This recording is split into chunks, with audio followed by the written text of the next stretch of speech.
Your Excellency, Comrade Adams Oshiomhole, you made tonight possible. As Governor of Edo State, you made it possible for me to become the Governor of Edo State. If you did not, I may not be here tonight to give you this award. So I will forever be grateful to you for what you did.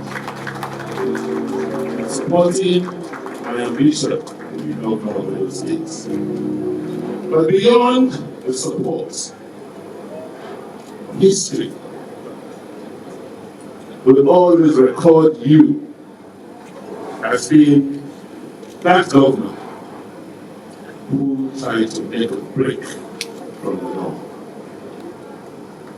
The activist governor who laid the foundation on which Alaghodaro was being built.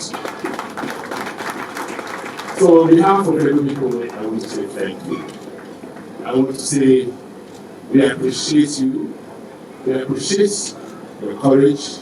We appreciate your innovations.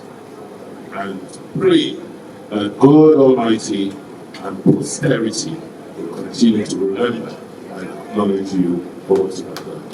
Thank you.